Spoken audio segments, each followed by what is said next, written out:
I'm pleased to announce, yeah, I kind of look like Big Bird in this shirt. People staring, people, well, we don't care. Remember when I told you the City Council of Macon wanted Barack Obama as an honorary member of council?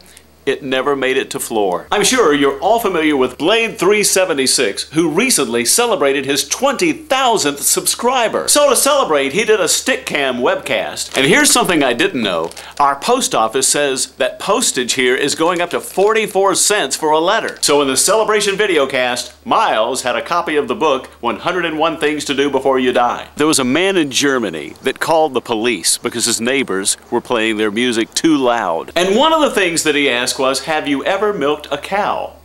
And I answered yes. What I did is when it was 42 cents, I bought a bunch of these forever stamps. That in itself is not an unusual request, but what he said was, the neighbors are playing the same song over and over again and it's driving me insane. So I thought maybe an explanation would be in order. So Miles, this is for you. So the police arrive at the man's house and they start looking around and suddenly they notice something was a little odd. These 42-cent stamps will last forever until they run out, and I got a whole bag of them. Kelly Reno was the star in the Francis Ford Coppola produced movie, The Black Stallion. And I used lots of email. These could last until I'm dead. Which wasn't a very smart thing to say because my relatives would just use these to mail out funeral notices. I had interviewed Kelly a couple of times on the radio, and we sort of hit it off, and when he found out I was going to be in Colorado, he said, hey, you gotta come down to the ranch. I know, forever stamps is like the perfect crime. Mail's here. So he takes us over to where all the cows are on the ranch, and suddenly I feel this wetness on my leg. And they said to the man,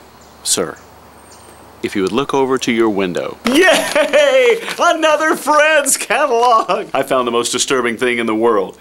Fred's brand. Kelly is over there with an udder spraying my leg with milk. Okay, remember Philip's milk of magnesia? Now there's Fred's milk of magnesia. On the window was a musical greeting card that the wind kept blowing open and closed. So I learned, and I learned quickly, and a battle ensued, not to mention a bunch of pissed off cows. When it would open, the same song would play over and over. Yes, I have milked a cow, and I have wet witnesses. I don't hold anything against Fred for having his own brand, but I draw the line at the Fred's Home Pregnancy Kit.